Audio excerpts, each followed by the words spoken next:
जय गुरुदेव। जय गुरुदेव। जय गुरुदेव। जय गुरुदेव नाम किसका, जय गुरुदेव नाम किसका, जय गुरुदेव नाम किसका। देखो ये मनुष्य मंदिर है, भगवान ने आपको अमूल्य चीज दे दी और सब कुछ आपके सुपुर्द कर दिया। उन्होंने अपने हाथ में कुछ नहीं रखा। इस मनुष्य को अनमोल चीज देकर के पूरी आजादी और पूरा अधिकार दे दिया। किसी तरह की भी उसने जरा भी किंचित मात्र भी रोक टोक नहीं रखी है। आप आंख से, कान से, मन से, बुद्धि से, हाथ से, पैर से, जैसा चाहो वैसा कर्म करो, अच्छा बुरा, उसकी तरफ से जरा भी रोक टोक निशान को भी नहीं। देश की जितनी भी वस्तुएं हैं अपनी, देश में जितने भी मानव हैं सब अपने। देश एक मुसाफिर खाना है, एक सराय है जिसमें हम लोग सबके सब उस सराय में, बड़ी सराय है, बड़ा धर्मशाला है जिसमें आ रहे और जा रहे, और हम सब लोगों का मिलन थोड़े से समय के लिए, ज्यादा समय के लिए नहीं है। मित्र है, दोस्त हैं, परिवार है, बच्चे हैं, माँ है, बाप है, रिश्तेदार है, कौम है, कौमियत है, ये थोड़े दिन का यहाँ मिलन। इसका भी पूरा पूरा बोध करा देना है कि मुसाफिर खाना ये परदेश है, इसमें इस प्रकार का मिलन है। तो आप लोग जितनी देर तक मिलो जुलो सद्भाव, सप्रेम, एक दूसरे के इस मुसाफिर खाने में जो धर्मशाला उसमें काम आओ, आप उसके काम आओ, वो आपके काम।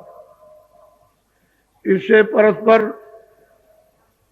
ये मानो भौतिक बुद्धि, प्रेम, विवेक का बढ़ेगा। जब प्रेम आपस में विवेक का बढ़ने लगेगा तो भौतिक बुराइयां अपने आप छीड़ होने लगेंगी, कमजोर होने लगेंगी। उनकी तरफ से बुराई, तरफ से लगाव कम होने लगेगा। चाहे वो हिंदू हो, चाहे मुसलमान, चाहे सिख हो, छोटा बड़ा, अमीर गरीब, कोई हो, लगाव कम हो। जब हम में आपस में प्रेम बढ़ेगा, भौतिक सांसारिक बुद्धि विवेक का, तो फिर हमको ये सुनने को मिलेगा कि हम तो विशेष काम के लिए यहाँ भेजे गए, मालिक ने हमको अनमोल अपनी कारीगरियों से हमको ये तन, ये शरीर, ये जिस्म दिया है, तो हमारा काम तो और है। इन्हीं के कामों के साथ में तो आप में फिर आत्मिक जागृति आप में होगी, और फिर वो आत्मिक प्यास लगेगी। जब भूख लगेगी, प्यास लगेगी, तो आदमी उसके लिए कि हमको प्यास लगी है और ये सब अच्छा नहीं लगता, तो वो दौड़ेगा कहीं पानी मिल जाए। तो महात्माओं के पास में ये जल है, भोजन भी है और जल भी, वहां इनको आध्यात्मिक पीने को मिलेगा। उनके पास इसका मुहाना है, स्रोत है, झरना है जो निकल रहा। उस घाट पर अमृत की धारा निकल रही।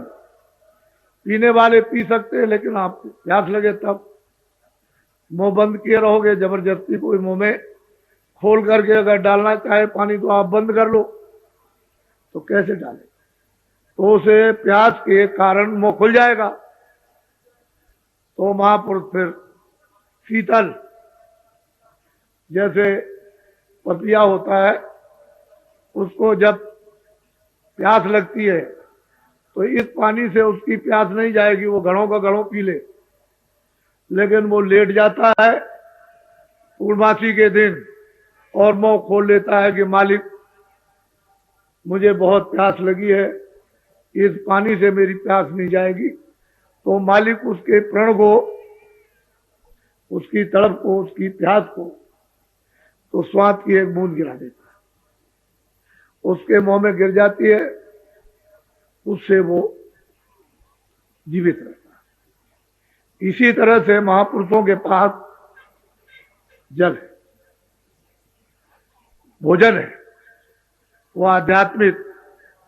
लेकिन आप जब बाहर से अपना संबंध है, बाहर से अपने विचार और काम, भौतिक विवेक, प्रेम का नहीं बनाओगे, तब तक ये सब आपके लिए शत्रु हैं।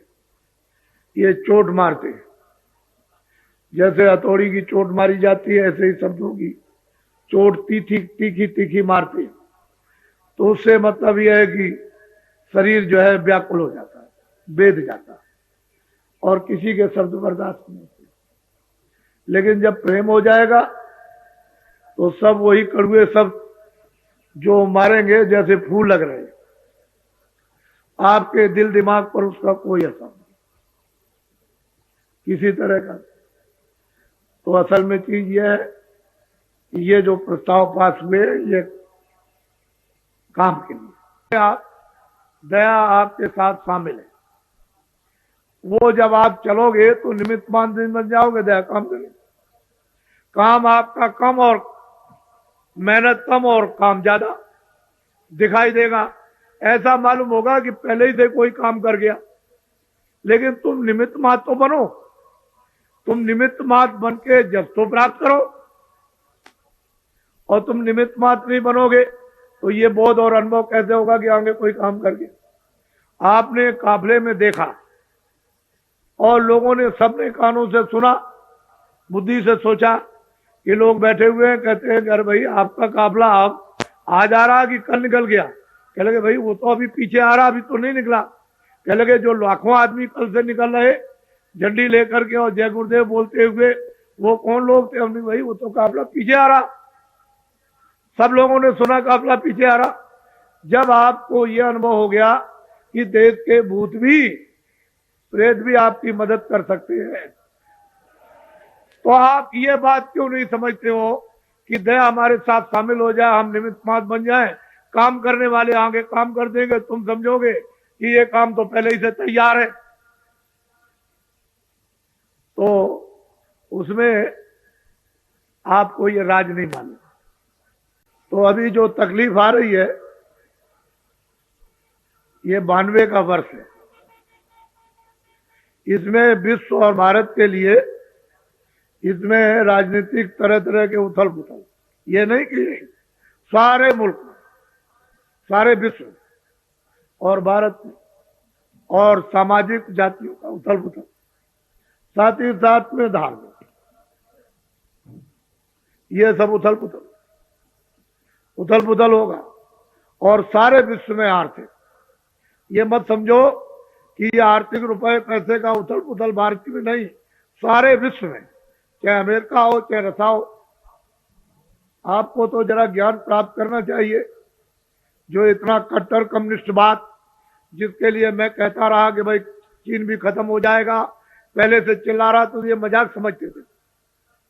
ये समझते थे बाबा जी ऐसे ही अंधेरे में कह रहे हैं, ये रसा खत्म हो जाएगा, ये चीन खत्म हो जाएगा, चीन बात खत्म हो जाएगा, ये बात खत्म हो जाएगा, और वो लोग मस्जिद में और मंदिर में जाने लगेंगे, और वो लोग अपनी देवी देवता की पूजा करेंगे। तो ये लोग उस समय पर मैं बोलता था तो मजाक समझते।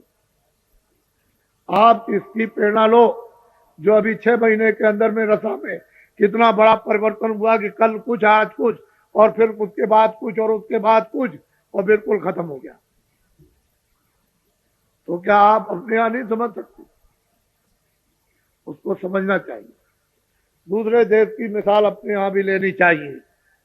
ऐसा नहीं कि गुमसुम बैठे रहे आंख बंद करके और बुद्धि को कुम्मक बना ले कुएं जैसा, और बस उसी में बस उतना ही, उससे आगे कुछ नहीं। तो बहुत बड़ा आर्थिक परिवर्तन, और इसमें बनेगा कारण।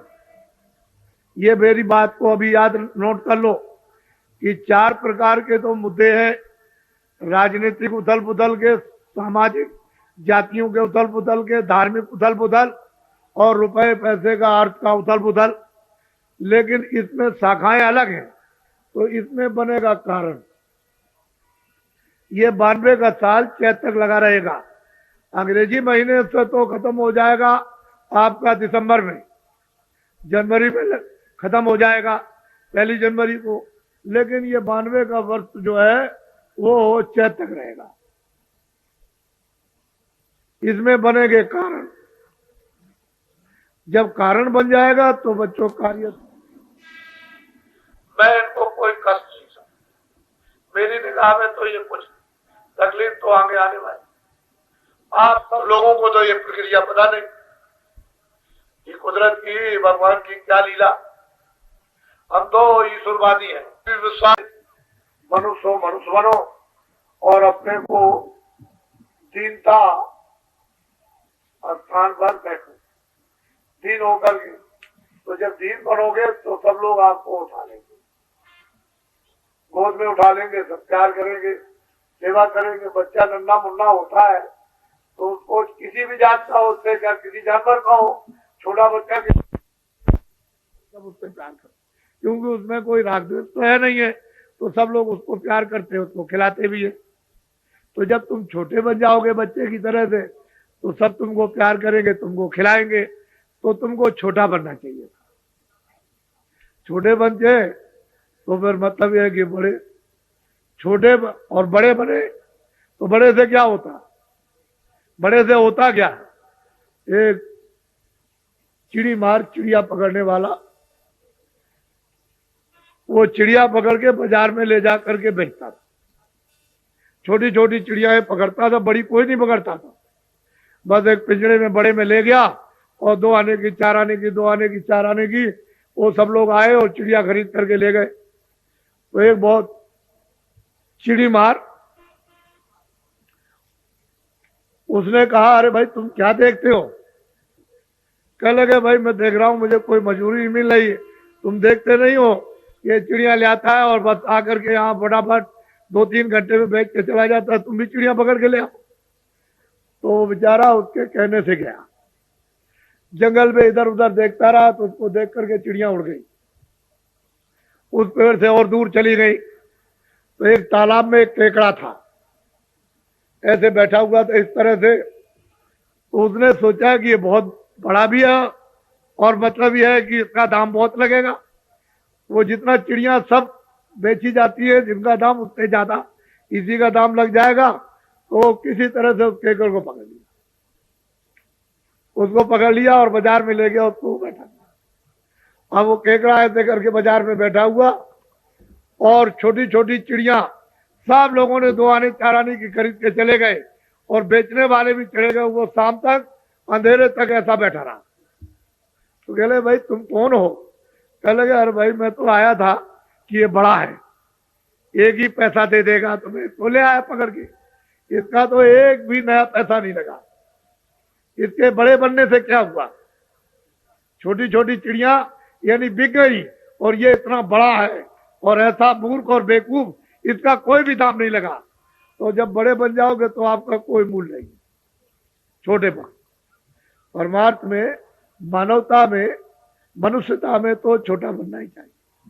और छोटे बनते हैं तो क्षमा करना, अंग्रेजों के राज में जब लोग सेठ साहूकार मंडियों से जब अनाज खरीदते थे, जैसे चना है, तो मुझे एक मुनि मिले कि आप कहाँ रहते हैं? कह लगे, मैं तो बनारस रहता हूं, मैं यहाँ अनाज खरीद रहा। क्या खरीद रहे? कह लगे, मैं चना खरीदता हूँ, मद्रास में भेज रहा हूँ। तो मैंने उनको 2-3 दिन ये मेहनत करते देखा। कभी 1000 बोरा, कभी 2000 बोरा, कभी 4000 बोरा रोज मतलब है खरीदे, और रोज मतलब ये कि वो ट्रेन से भेजे। तो मैंने एकदम उनसे पूछा, मैंने कि मुनीम जी ये बताओ कि इसमें मुनाफा कितना होता होगा। कह लगे साफ खर्चा काट के, अपना खर्चा, यहाँ का खर्चा, पल्लेदारी का खर्चा, और इसका खर्चा, और उसका खर्चा, और ले जाने का खर्चा, और वहां का उठाने का खर्चा, वो जितना भी खर्चा है सब काट कूट करके एक बोरे पर 4 आने बचते, 4 आने बचते बस। सब खर्चा काटने के बाद एक बोरे पर, 1 कुंटल पर 4 आने बचते, और 4 आने बचने पर भी वो करोड़पति है। तो उस समय पर कितनी मेहनत कि अच्छा से अच्छा सामान, और मतलब यह है कि ज्यादा से ज्यादा जब जरूरत हुई तो फौरन मद्रास, फौरन गुजरात, फौरन यहाँ, फौरन आसाम, और भेज दिया। और 2 आने बोरा बच गया, 4 पैसे बोरा बच गया। लेकिन वहां जनता को भूखों नहीं मरने देते थे ये लोग। आज यह है कि यहाँ पड़ोस में भी अगर चिल्ला रही हो जनता कि हम भूखों मर रहे, अनाज नहीं है, तो यहीं बगल में नहीं जा सकता, इसी जगह। तो एक सेठ साहूकारों का प्रबंध और एक इनका प्रबंध, जमीन आसमान का अंतर। ये चिल्लाते रह जाए रेडियो अखबार पर, और मौके पर वहां कुछ भी न जाए, और ये कहते कि वो तो पहुंच गया, तो जनता को चकमा दिया, धोखा दिया, पहुंचा कुछ नहीं। तो पहले सेठ साहूकार इस तरह की सेवा करते थे। और कोई आया, सेठ जी आप बहुत बड़े हैं, आप बड़े दयालु हैं।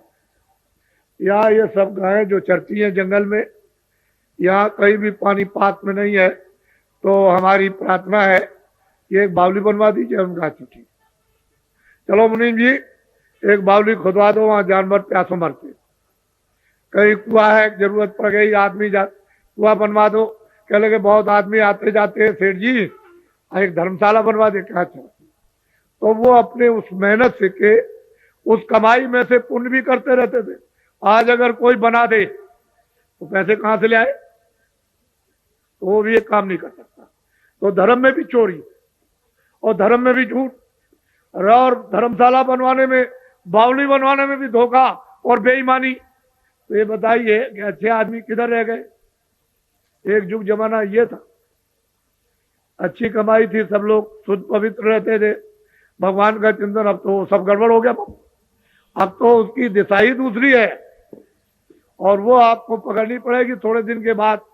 वो तो आप सब आपके सामने आ जाएगा, उसमें मतलब वो तो आपको पकड़ना ही है, बगैर पकड़े हुए काम होने वाला है ही नहीं। तो इसलिए उनको भी इज्जत मिलता था, कीर्ति होती थी, और वो भी समझते थे कि मेरी मेहनत में से कुछ लोगों की सेवा हो जाए, जनहितों की, तो अच्छा है।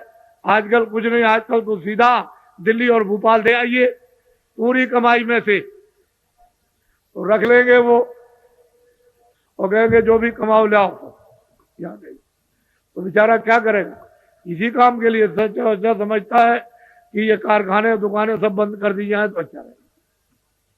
तो अभी ये दोषी, जनता कहती है ये दोषी, बदला कहते हैं वो दोषी। तो ये सब बातें जो है अनर्गल, अनविचार, विवेक में कोई चीज जानकारी में नहीं, जो जैसे आया वो पकड़ा आपने, उसकी दिशा वगैरह कुछ नहीं, बस चिल्ला रहे सब। तो असल में पूरा का पूरा माहौल ही बिगड़ गया। अब धीरे धीरे आपको इस तरफ लाया हूं, और इसमें ये चीज वहां तक पहुंच जाएगी, जंगलों तक। अब ये जंगलों के लोग भी चल पड़े और अपने आप को बदलने लगे। कितने कितने डकैत और चोर जो सरनाम थे, उन्होंने सब अपने अट्टे कट्टे, बंदूक, राइफलें बाहर की, ये वो सब उठा करके जमीन में गाड़ दी, और अच्छे सज्जन बन के भगवान का भजन कर। तो कहने लगे मुझे महाराज अब कुछ नहीं करना, मैंने जो कुछ भी दुनिया में किया था सब कर लिया, अब तो मुझे अपने किए हुए की क्षमा याचना करनी है, पश्चाताप। अब मैं ये काम कभी नहीं करता, जब मेरी समझ में नहीं था, मेरी समझ में। अब मुझको मतलब ये कुछ अंकुर, कुछ बुद्धि विवेक में आया, ये मनुष्य शरीर जो कुछ रह गया उससे कुछ काम कर लिया। तो कितने चोर, कितने डकैत बदले, ऐसा मत तुम्हारे बीच में से उठा ले और तुमको लेके चले जाए और आप कुछ नहीं कर सकते। ऐसे लोग यहां बैठेंगे, यहाँ पर। और अब साधु हो गए, कुछ नहीं, अब उनको तमाचा भी मार दो कुछ नहीं तो उनको जरा कड़ी बात कर दीजिए तो बस समझ लीजिए कि आपका लापता हो गया, पता नहीं लगेगा। तो ऐसे ऐसे लोग बदल। और अब साधु सज्जन दयावान कि दूसरे की तकलीफ को देख के बर्दाश्त नहीं कर पाते। पहले क्या थे और अब क्या, तो ये तो हमेशा परिवर्तन होता है, कोई आज का कोई प्रमाण नहीं है, ये तो पहले के भी प्रमाण है, अब भी है और आगे भी रहेंगे। तो बहुत परिवर्तन हुआ। तो ये तो आपको उसका भगवान का आशीर्वाद मिल गया। अब यह है संदेश, आध्यात्मिक है। ये जीवात्मा बहुत सदियों से इस जिस्म में इन कारागारों में बंद है। वैसे तो आपकी आजादी जो थी उसी का आपने दुरुपयोग कर लिया तो कर्म बंधनों में आप बंध गए, इसलिए ये सजा भोग रहे हो। ये पशु पक्षी चार ही खाने हैं, अंडज, पिंजर, उखमज और अस्तावर। जो अंडे से पैदा होते हैं वो सब अंडज, जो भी अंडे से पैदा हो उसको अंडज खान कहते हैं। जो पिंड से पैदा हो जेर से, वो सब पिंडज कहते हैं। उखमज कहते हैं जो जमीन से निकल आए, जीव जंतु आदि जब निकल आते उसको उखमज खान कहते हैं। और अस्तावर कहते हैं वृक्ष आदि जो पृथ्वी पर खड़े हुए। तो ये जीवात्माएं कर्म करके अस्थावर में यानी वृक्ष आदि योनि में चली जाती और हजारों हजारों वर्ष तक जो है वहां खड़ी रहती। ऐसी जगह पर उनको जन्म दे दिया जाता है। जैसे नाखून है तो इनको आप काट दीजिए, यानी पके हुए नाखून तो कोई तकलीफ नहीं, ऐसे डाल काटिए, ये काटिए, ऐसे काटिए तो जीवात्मा को कोई भी उस पर तकलीफ नहीं, कोई आवाज नहीं। उस तकलीफ का नाखून काटिए, बाल काटिए, मूछे काट दीजिए, दाढ़ी रोज बनाते हो तो आपको कोई तकलीफ नहीं। लेकिन चमड़ी काटो तो फौरन चिल्ला पड़ोगे, कच्चा नाखून काटो चिल्ला पड़ोगे। तो कुदरत ने ऐसी चीजें बना करके आपको दी है कि जीवात्मा को जहां जरूरत है वही तकलीफ और एहसास होता है। तो वो योनि है 4 खाने 84। अब नस्लें हैं, 84 लक्ष्य नस्लें हैं। पिंडज खान में कई नस्ल के पंछी, कई नस्ल के जीव जंतु, कई नस्ल के सांप, कई नस्ल के पंछी, कई नस्ल के कीड़े हैं, कई नस्ल के जानवर हैं। ये सब छोटे बड़े जानवर।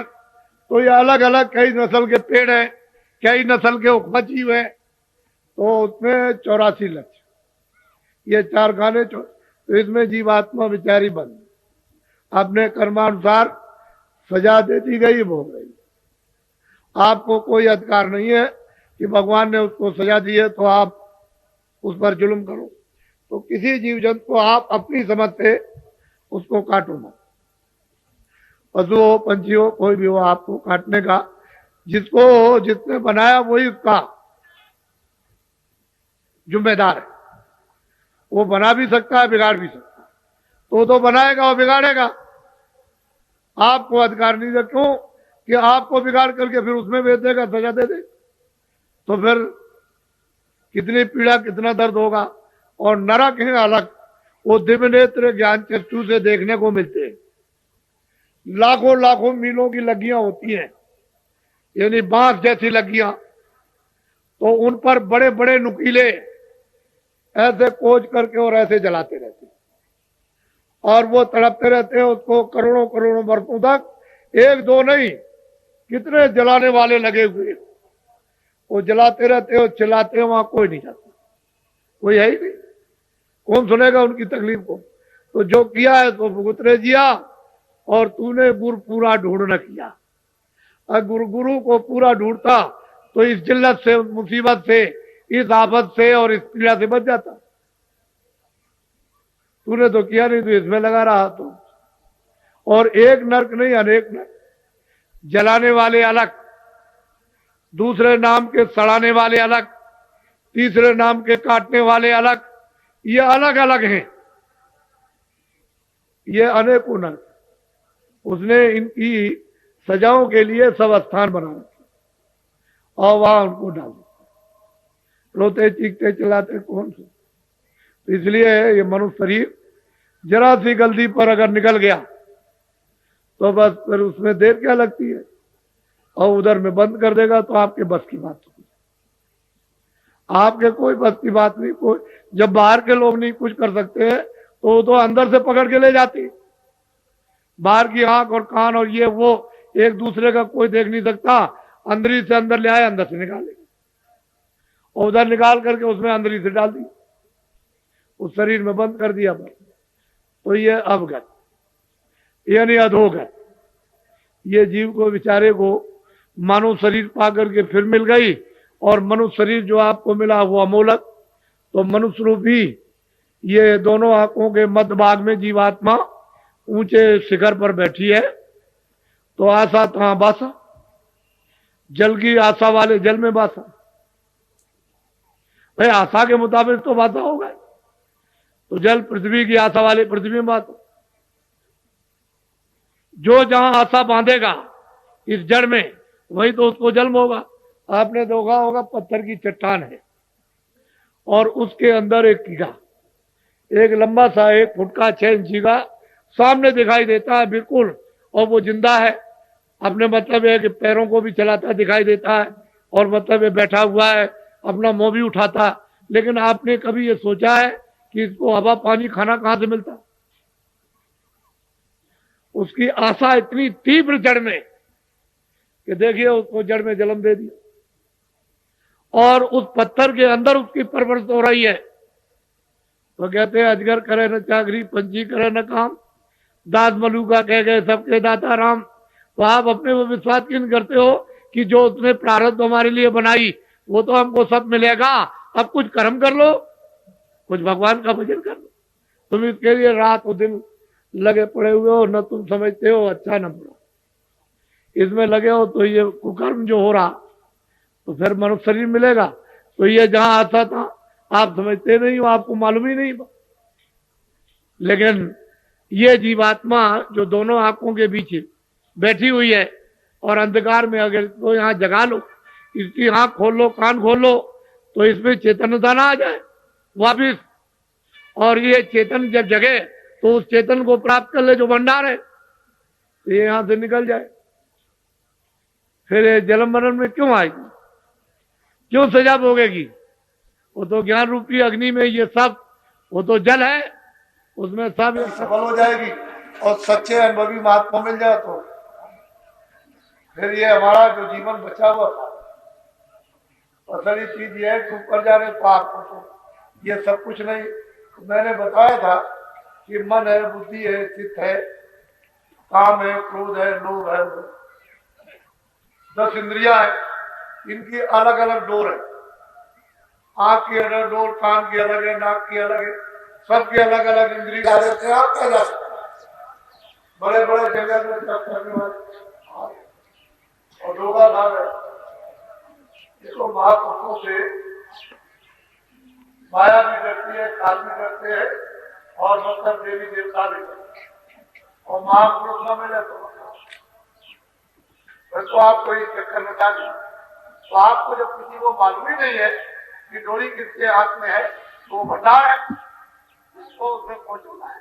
इंद्रियों का इंद्रियों में, काम का काम में, क्रोध का क्रोध, तभी काम बन सकेगा। नहीं जीव का कौन काम करने वाला है? हिसाब था धोखा।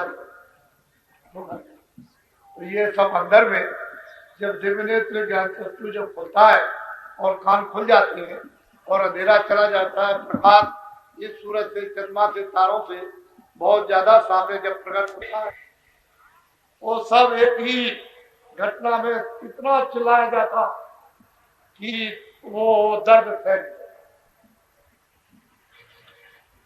पृथ्वी पर फल नहीं रहेगा, अनाज नहीं रहेगा, तड़प तड़प के बच्चे को मारोगे, बच्ची को मारोगे, प्राणों को भी रक्षा के लिए उसको मार दोगे, वो चली जाएगी कहीं बाहर, तब तक बच्चा घर में है, अनाज है नहीं, तो बच्चे को मार के खाने पता ही नहीं। जब कुछ नहीं मिला तो औरत को मार दिया, औरत ने रात को आदमी को काट दिया, समझ गए, प्राणों की रक्षा के लिए, क्योंकि घास है नहीं, क्योंकि बरपत्ती फल है नहीं है। तो जब ये नहीं रहेंगे जंगल में घास नहीं, तो जानवर तड़प तड़प करके चारों तरफ दौड़ेंगे और गिर जाएंगे, जो जिसको पाएगा वो एक दूसरे को खाएगा। वो तो बहुत ही यानी मतलब ये है कि ऐसा मतलब भयावह दृश्य है। जब क़यामत आती है महाप्रलय तो बहुत पानी नहीं मिलेगा। अब जंगलों में आग लग जाएगी, घास का नाम नहीं सुन, ये जानवर मरने लगेंगे, वहां जल जल के कितने जीव जल जाएंगे, दर्दनाक, कोई वर्णन नहीं करता। और फिर पानी को मतलब अग्नि सोखती है तो ये जल के जितने भी जीव हैं ये सब एकदम बाहर तड़प तड़प करके, पानी की बूंद नहीं मिलेगी, तड़प तड़प करके जब तक है एक दूसरे को तड़प तड़प करके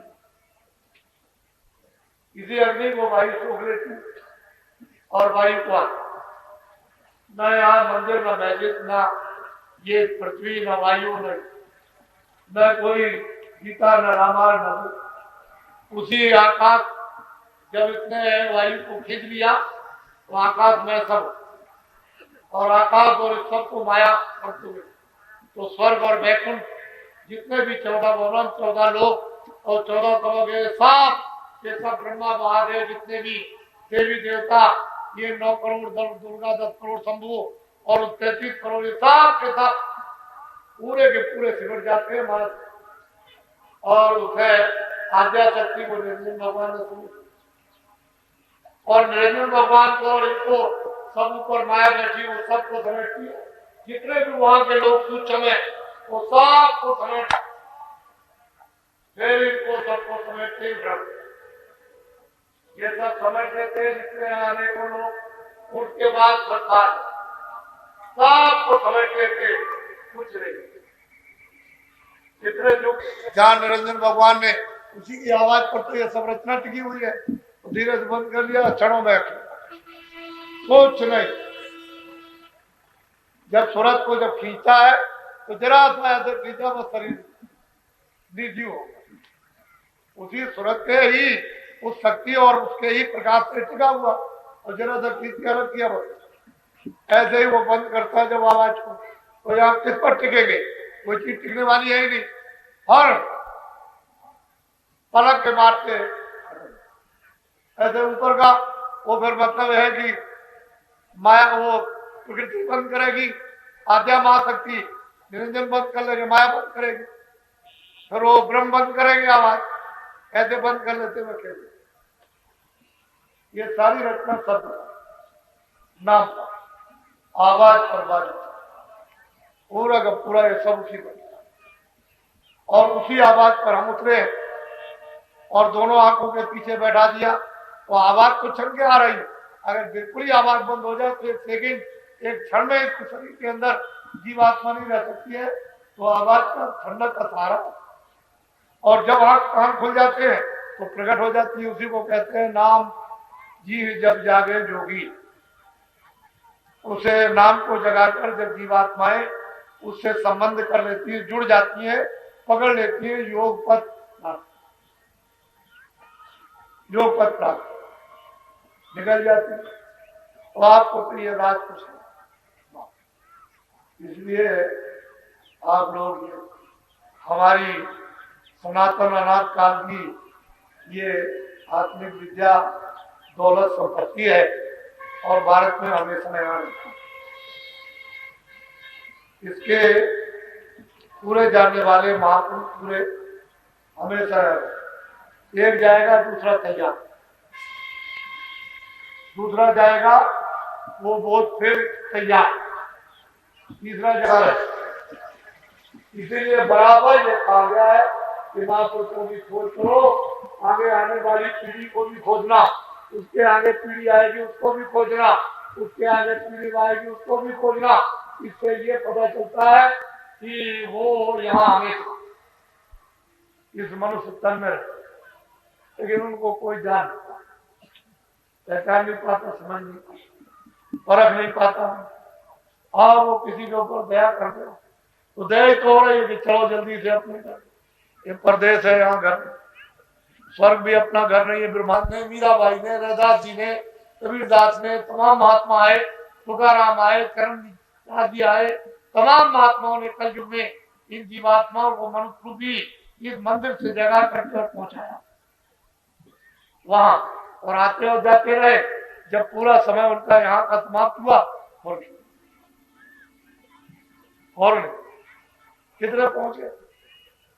इसी तरह से जीवात्मा, तो ये छोटा मोटा जिम्मेदारी का काम नहीं, ये सबसे बड़ी मृत्यु में जिम्मेदारी, बड़ा सुलभ है, बड़ा सी। तो साथ साथ ये भी विद्या लो और ये भी काम अपने। मैंने तो कभी ये कहा नहीं है कि आप खेती छोड़ो, दुकान छोड़ो, दफ्तर छोड़ो और कपड़े छोड़ दो, खाना छोड़ दो, बच्चे छोड़ दो। मैंने तो आपको हमेशा ये बताया कि ये सब काम करके और बाल बच्चों की सेवा करने दो। रास्ता मैं सीधा बताता हूँ, मदद कर दूंगा आपकी, तो जल्दी से सहारा मिल जाएगा। तो सीधा चलो आप अपनी जीवात्मा के सच्चे भगवान का घर में गृहस्थी में। अरे 23 घंटे और काम करो, 1 घंटे थोड़ा सा इसमें समय दे दो, 5 मिनट, 10 मिनट, 15 मिनट, तो दिन भर 5-5 मिनट जोड़ लेना, 1 घंटा कर दे, 23 घंटे अपने काम करो। तो ये सुना। लेकिन घर बार छोड़ के जो साधु बन गए, चाहे आप उज्जैन में जाओ, काशी में जाओ, अयोध्या, मथुरा जाओ, भगवान का भजन नहीं करते, से भी दूर चले गए भगवान। वेशभूषा से भगवान नहीं मिलता, दाढ़ी बाल पढ़ने लिखने से मिलता नहीं। वो तो जब जीवात्मा जगेगी तभी काम। फिर तो उससे बहुत दूर हो गए। उन पर तो काम, क्रोध, लोभ, मोह, अहंकार, ये भूत सवार हो गए और वो चड्डी लिए हुए उनको हट नहीं सकते। उनके पास हटाने का कोई उपाय नहीं है। तो मतलब है कि चड्डी लिए हुए, बुद्धि भ्रष्ट किए हुए। जब क्रोध आएगा तो बुद्धि भ्रष्ट होगा और झगड़ा हो जाता है तो धर्म नष्ट हो, धर्म नष्ट हो जाता है, मानव धर्म चढ़ा जाता है। और क्रोध आएगा तो बुद्धि नष्ट होगी। आप जब ये काम करोगे तो फिर ये तो हो ही जाएगा। तो महात्मा बन करके आपने झगड़ा किया और क्रोध आपको आ गया तो बुद्धि नष्ट हो गई। आपकी समझ में अध्यात्म क्या है? और कितनों की जाने चली जाए, धर्म के नाम पर क्रोध आए, बुद्धि भ्रष्ट हो जाए, कितनों की जाने ले लो, तो दया कहाँ रह गई? इसलिए दया तो कल्याण, ये तो आपको रखने को। और जब दया जीवों के प्रति नहीं होगी तो क्या दिए? सब जीवों को मुझको मान, इन जीवों में होकर के मुझको मान ले, मुझको देख ले कि ये मैं ही यहाँ पर हूं, मैं इनसे अलग हो गया हूं, मैंने इनको अधिकार दिया है, ये खेल है और तू इन पर दया, तू दया करोगे तो पैसा नहीं। बात कोई भी आदमी ये समझना नहीं कि मैं नहीं रहूंगा तो काम नहीं होगा। सब अपने आप को नए सोचो कि मैं बिल्कुल नया हूं, पुराने से पुराने जो 20 साल के, 30 साल के, अपने आप को नए। जब तक ही आपको आदेश न मिल जाए कि आप किसी का काम करो, तब तक ये काम करना नहीं। नहीं, ये सब हो जाए तुम्हारे ऊपर आएगा और बड़े से बड़े नरक में सजा मिलेगी। ये काम करना नहीं, क्योंकि तुम इस बोझे को उठा नहीं सकते हो जो जीवों का बोझा, ये कुकर्म का बोझा उठा नहीं सकते हो। और तुम अपने मन मस्ती में अगर कुछ काम करने लगे तो ये बोझा तुम्हारा, ये बहुत हो जाएगा और फिर जुग जुग नहीं उठेगा। तो अपने आप को नया, बिल्कुल मैं नया हूं, कुछ नहीं जानता हूं, तब आप अपनी चीज को बचा सकते हो। जो चिंगारी है जो थोड़ी बहुत आपको मिलती है उसकी हिफाजत कर सकते हो जरा देर में, खत्म। उसका धन और खजाना हिफाजत से बिल्कुल बचा करके रखो, कोई हाव भाव से ये न जान सके कि आपके पास में एक पैसा भी है, तब ये बचेगा। और जरा सा भी आपने इसका कुछ आपने तो लुट गए, आपके पास कुछ रहेगा नहीं। इसलिए संभल के हिफाजत। जब आपको नहीं कहा कि वही सिद्ध है ज्ञान, तो आप क्यों उसमें फंसते? बहुत लोग काट कर करके प्रचार करेंगे, जो तो हम सबको सुनाते हैं, सबको बताते हैं, तो ऐसा काम मत करना, नहीं बड़ी सजा मिलेगी। पीछे चिल्लाओगे, ये नकल का काम मत करना, नकली काम करोगे बहुत सजा मिल जाएगी। आप अपने बचने का काम करो, जिस काम के लिए वो काम करो अपना, ताकि आपका छुटकारा हो जाए और आप खुद अपना नहीं कर सके, दूसरों की तरफ जुड़ गए तो आपके पास क्या कुछ। तो बहुत से लोग ऐसे अज्ञानी और मतलब यह है कि क्रोध में बुद्धि नष्ट करके ऐसी नकल करते हैं, तो नुकसान हो। ऐसा काम कभी मत, और ये कभी मत समझो कि मैं नहीं रहूंगा, मैं तो जहां कोई नहीं है, चलो मैं अभी चलता हूँ देहात में और मैं तुमको जमघट अभी दिखा देता हूँ वहां चल करके, और तुम लोग छुप के देखना और देखो कितना बड़ा जमघट सुनने को आता, जहां कोई भी प्रसंग नहीं। तो ऐसा क्यों समझते, जो तुमसे सेवा हो जाए, आंख की, कान की, हाथ की, पैर की, धन की सेवा करो, अन्न की सेवा करो, पानी की सेवा, रास्ते में खड़े हो जाओ कि भाई इधर में संदेश हो रहा, तुम बता दो, इसका भी तुमको पुण्य मिल जाएगा, वो काम करो तुम अपना आध्यात्मिक पुण्य लेने का। ऐसा काम मत करो कि अपना भी नष्ट हो जाए और तुम भी वंचित हो, लोग भी वंचित हो। तो महात्मा ऐसी चीज आपको देखे कि जिससे आप कल्याण हो जाए। ये तो बहुत सुलभ है, लेट के करो बैठ। तुम बच्चों को पैदा होने देते, वो तो मालिक अपना विधान रखे है और मतलब ये वो अपना इंतजाम किए हुए, तुम उसके खेल को क्यों बिगाड़ने लगे। वो तो पैदा करने का रास्ता तो आपको बंद कर, नहीं नहीं नहीं। तो 40 करोड़ की आबादी से अब इस समय आज 2 अरब की आबादी हो, तो आपने क्या कर लिया, क्या आपने कर लिया। बड़े नसबंदी गिरफ्तार करने वाले आए थे और अभी और रोकोगे तो और आबादी बढ़ जाएगी, कुछ नहीं कर, पता नहीं वो क्या हिकमत लगा के आपको क्या बात, तुम कोई उसके ठेकेदार।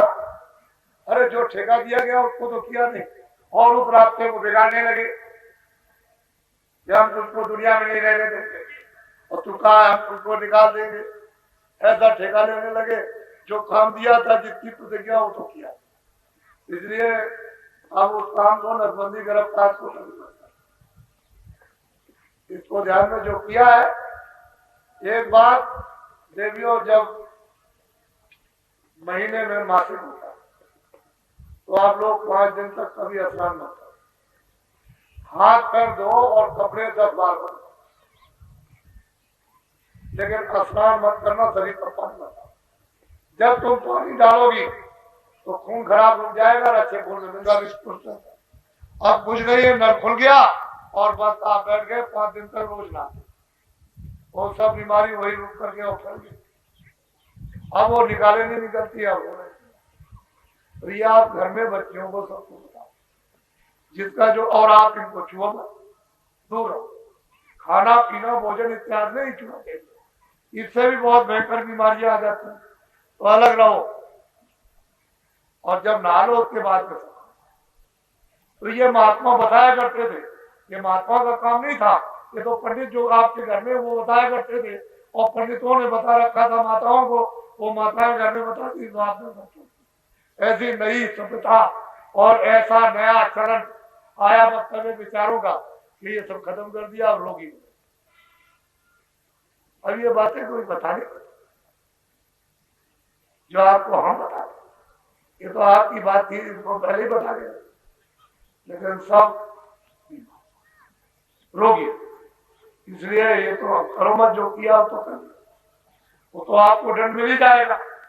लेकिन हाँ, अगर कहीं आ गए तो क्षमा भी हो सकता है, जब आप प्रायश्चित हो तो क्षमा भी कर सकते हैं, लेकिन मां को क्षमा करेंगे और कोई, वो तो क्षमा करना ही। काल रूप में किनकर भ्राता, शुभ और शुभ कर्म फल जाता। मैं काल रूप हूं और सबको शुभ और अशुभ कर्म का मैं किसी भी कर्म को माफ हूं। वह तो ये, तो वो तो बाड़ी ऐसी है अखंड, वो तो इधर उधर हो नहीं सकती। अब महात्माओं के पास जाओ, उनके पास ये क्षमा, वो क्षमा नहीं करेगा जिसने विधान रखा, जो इसका इंसाफ करता हो क्षमा, उसके आगे आने जाने वाले वो क्षमा। तो वहां आप सोच नहीं पाओगे तो क्या।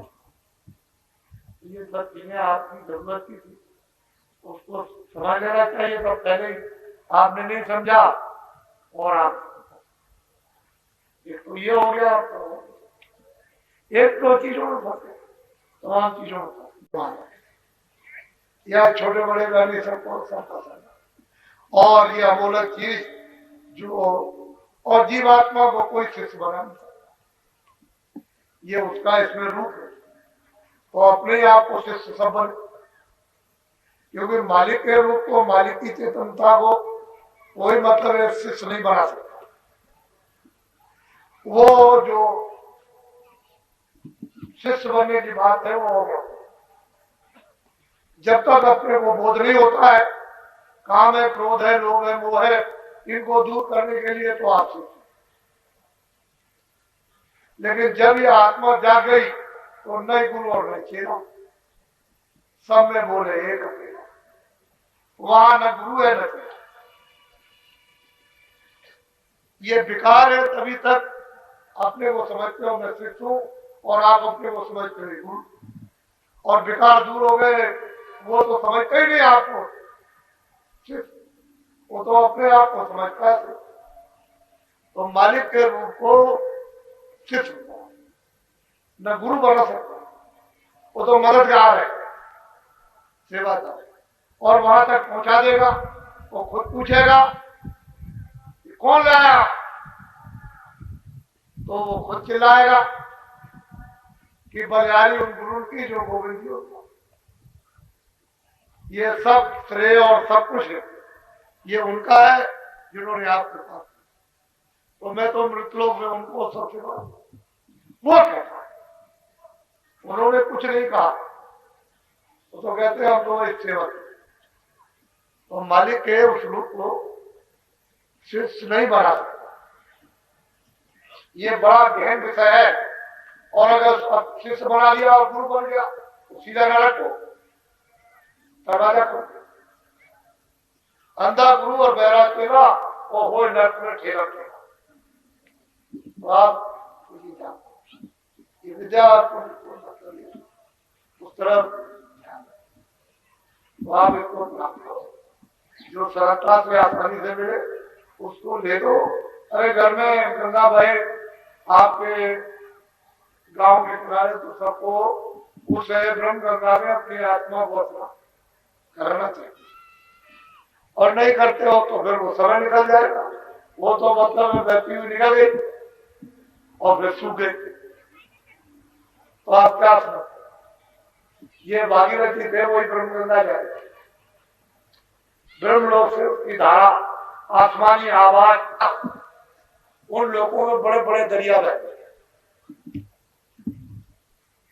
कितने बड़े बड़े दरिया है जिनकी पैमाइश कोई नहीं कर सकता, और उन्हें निर्मल स्वच्छ बालू का, मिट्टी का कोई नाम निशान नहीं। और नीचे देखो तो कितने लाख नीचे दिखाई देता है उस पानी को। और पानी कहे कि क्या, तो मालिक ही नहीं। ऐसे ऐसे दरिया, जब ये रूहें जाती है जीवात्माएं वहां उसके किनारे तो स्नान करती है। एक दो ही दो नहीं, नदियों के किनारे स्नान करती है। मालूम होता है कि सारी आत्माएं तो यही नहा रही होंगी। अब वो तो ऐसा, वो तो अमृत है। ये पानी नहीं है, ये न यहाँ कोई मिट्टी, न ऐसी मिट्टी जहां वो बह रही। ऐसे ऐसे विशाल बड़ी बड़ी नदियां, बड़े बड़े मतलब नाले, समुद्र, बड़े बड़े, ये सारा विश्व है। वो मतलब ये है कि मालूम होता है कि इतना सा टुकड़ा। ऐसे ऐसे उन लोगों में जब वो सोते देखती हैं तो वहां का इतना ले आए तो यहाँ की क्या कीमत हो।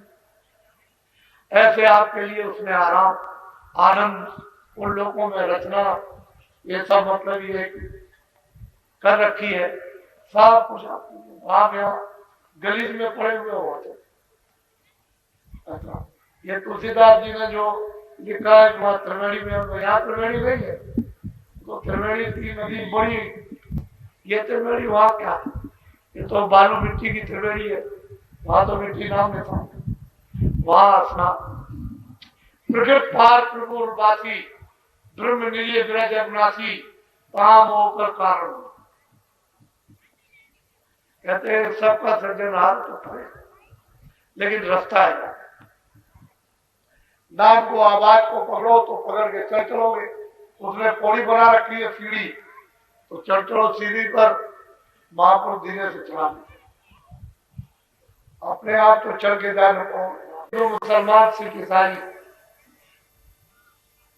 कोई भी विवाद सामाजिक हो या जातियों का हो या धार्मिक, मोहब्बत प्यार से सब कुछ हल किया जाए।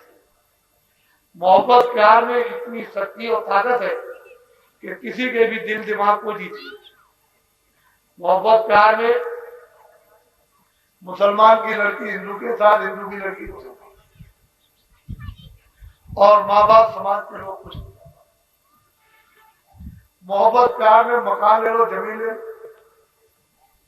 मोहब्बती प्यार में सम्मान में ही लोग दान दे देते, ये सब है।